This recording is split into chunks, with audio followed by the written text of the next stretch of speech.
ನಮಸ್ಕಾರ ಸ್ನೇಹಿತರೆ. ಮರ್ಯಾದಾ ಪುರುಷೋತ್ತಮನೆನಿಸಿಕೊಂಡ ಶ್ರೀರಾಮರು ಎಂದೆಂದಿಗೂ ನಮಗೆ ಆದರ್ಶ ವ್ಯಕ್ತಿ ಅಂತಲೇ ಹೇಳಬೇಕು.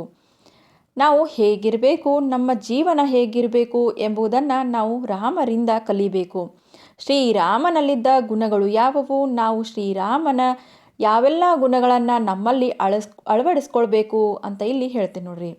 ಶ್ರೀರಾಮನಲ್ಲಿದ್ದ ಈ 7 ಗುಣಗಳೇ ನಮ್ಮ ಜೀವನಕ್ಕೆ ದಾರಿದೀಪ ಅಂತಲೇ ಹೇಳ್ತೀನಿ. ಅವು ಯಾವುವು ಅಂದರೆ, ಉತ್ತಮನಾದವನು ಅಂದರೆ ಒಳ್ಳೆಯ ಕೆಲಸಗಳನ್ನು ಮಾಡಿದವನು ಸಮಾಜದಲ್ಲಿ ಒಳ್ಳೆಯ ಸ್ಥಾನವನ್ನು ಪಡೆದುಕೊಳ್ತಾನೆ. ಒಬ್ಬ ವ್ಯಕ್ತಿಯ ಒಳ್ಳೆಯ ಕಾರ್ಯಗಳು ಮತ್ತು ಉತ್ತಮ ನಡತೆ ಮಾತ್ರ ಅವುಗಳನ್ನು ಇತರರಿಂದ ಭಿನ್ನವಾಗಿಸ್ತದೆ ಅಂತಲೇ ಹೇಳ್ಬೋದು. ಮರ್ಯಾದಾ ಪುರುಷೋತ್ತಮ ಮತ್ತು ಸನಾತನ ಧರ್ಮದ ಆರಾಧಕನಾದ ಭಗವಾನ್ ರಾಮನಲ್ಲಿ ನಾವು ಕಲಿತುಕೊಳ್ಳಬೇಕಾದ ಅನೇಕ ಉತ್ತಮ ಗುಣಗಳಿರ್ತವೆ. ಅದನ್ನು ಕಲಿಯುವ ಮೂಲಕ ನಮ್ಮ ಜೀವನವನ್ನು ಯಶಸ್ವಿಯಾಗಿ ನಾವು ಗಳಿಸ್ಕೋಬಹುದು. 14 ವರ್ಷ ವನವಾಸಗಳನ್ನು ಕಳೆದ ನಂತರವೂ ಕೂಡ ಅವರು ಘನತೆ, ದಯೆ, ಸತ್ಯ, ಕರುಣೆ ಮತ್ತು ಧರ್ಮದಂತಹ ನಡವಳಿಕೆಗಳನ್ನು ತ್ಯಜಿಸಲಿಲ್ಲ. ಈ ಕಾರಣದಿಂದಾಗಿಯೇ ಉತ್ತಮ ರಾಜ್ಯವನ್ನು ಅವರು ಉತ್ತಮ ರಾಜ ಅಂತ ಹೇಳಿ ಇಲ್ಲಿ ಅನಿಸ್ಕೋತಾರೆ. ನಾವು ಕೂಡ ನಮ್ಮ ಜೀವನದಲ್ಲಿ ಭಗವಾನ್ ರಾಮರ ಈ 7 ಗುಣಗಳನ್ನು ಅಳವಡಿಸ್ಕೊಳ್ಬಹುದು. ಆ ಯಾವ ಗುಣಗಳು ಮುಖ್ಯವಾದದ್ದು ಅಂತೇಳಿ ಹೇಳ್ತೀನಿ ನೋಡ್ರಿ. ಮೊದಲನೇದಾಗಿ ತಾಳ್ಮೆ ಮತ್ತು ಸಹನೆ. ಭಗವಾನ್ ರಾಮರು 7 ಗುಣಗಳಲ್ಲಿ ಪ್ರಮುಖ ಗುಣವೆಂದರೆ ತಾಳ್ಮೆ ಮತ್ತು ಸಹಿಷ್ಣುತೆ ಅಂತ ಹೇಳ್ತೀವಿ, ಅಂದರೆ ಸಹನೆ. ಏನನ್ನಾದರೂ ಬೇಗನೆ ಸಾಧಿಸಬೇಕೆಂಬ ತುಡಿತವು ಪ್ರತಿ ಬಾರಿಯೂ ಕೆಲಸವನ್ನು ಕೆಡಿಸ್ಬಿಡ್ತದೆ. ಅದಕ್ಕಾಗಿ ನಮ್ಮಲ್ಲಿ ಮೊದಲು ತಾಳ್ಮೆ ಮತ್ತು ಸಹನೆ ಇದ್ದರೆ ಅದು ನಮ್ಮನ್ನು ಯಶಸ್ವಿಯಾಗಿ ದತ್ತ ಕರೆದೊಯ್ತದೆ. ಅದೇ ರೀತಿ ದಯೆ ಮತ್ತು ಈ ಭಗವಾನ್ ರಾಮನಂತೆ ಪ್ರತಿಯೊಬ್ಬ ವ್ಯಕ್ತಿಯು ಮಾನವರು ಮತ್ತು ಪಕ್ಷಿಗಳ ಬಗ್ಗೆ ದಯೆಯ ಭಾವನೆಯನ್ನು ಹೊಂದಿರಬೇಕು. ಈ ಗುಣಗಳು ಸಮಾಜದಲ್ಲಿ ನಮ್ಮ ವ್ಯಕ್ತಿತ್ವವನ್ನು ಅಭಿವೃದ್ಧಿಯತ್ತ ಒಯ್ತದ.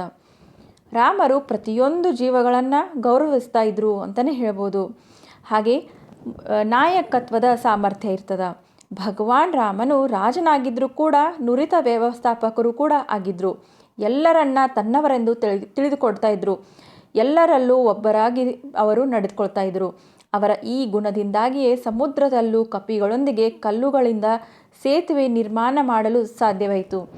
ಅದೇ ರೀತಿ ಆದರ್ಶ ಸಹೋದರ. ಅಣ್ಣ ತಂಗಿಯರ ನಡುವೆ ಜಗಳ ನಡೆಯೋದು ಸಹಜ.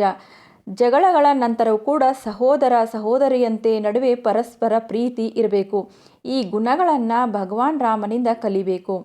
ತನ್ನ ಸಹೋದರರ ಕಡೆ ಅವರು ಸಮರ್ಪಣೆ ಮತ್ತು ತ್ಯಾಗ ಅವರ ಆದರ್ಶ ಸಹೋದರನ್ನಾಗಿ ಮಾಡಿಸ್ತದೆ. ಅದೇ ರೀತಿ ಉತ್ತಮ ಸ್ನೇಹಿತರಾಗಿದ್ದರು.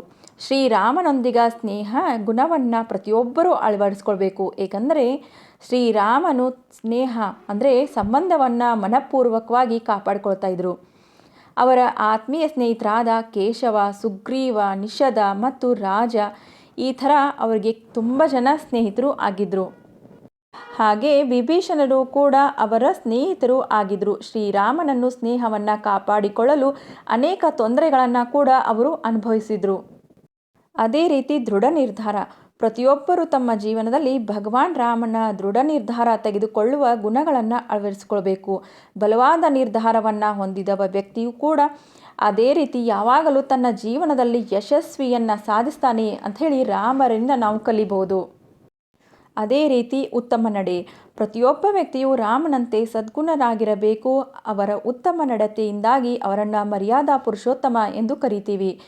ಅದೇ ರೀತಿ ನಮ್ಮ ಉತ್ತಮ ನಡವಳಿಕೆ ಮತ್ತು ವ್ಯಕ್ತಿತ್ವವು ಯಶಸ್ವಿನ ಹಾದಿಯಲ್ಲಿ ಮುಂದುವರಿಸಲು ಮಾತ್ರ ನಮಗೆ ಸಹಾಯ ಮಾಡ್ತದೆ ಅಂತಲೇ ಹೇಳ್ಬೋದು.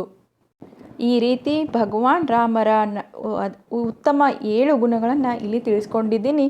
ಇವುಗಳನ್ನು ಕೂಡ ನಾವು ಅಳವಡಿಸ್ಕೊಂಡು ನಮ್ಮ ಜೀವನ ದಾರಿಯನ್ನು ನಾವು ಮುಟ್ಟಬಹುದು ಅಂತ ಹೇಳ್ತಾ ಮತ್ತೆ ಮುಂದಿನ ವಿಡಿಯೋದಲ್ಲಿ ಸಿಗ್ತೀನಿ ಸ್ನೇಹಿತರೆ. ಎಲ್ಲರಿಗೂ ನಮಸ್ಕಾರ.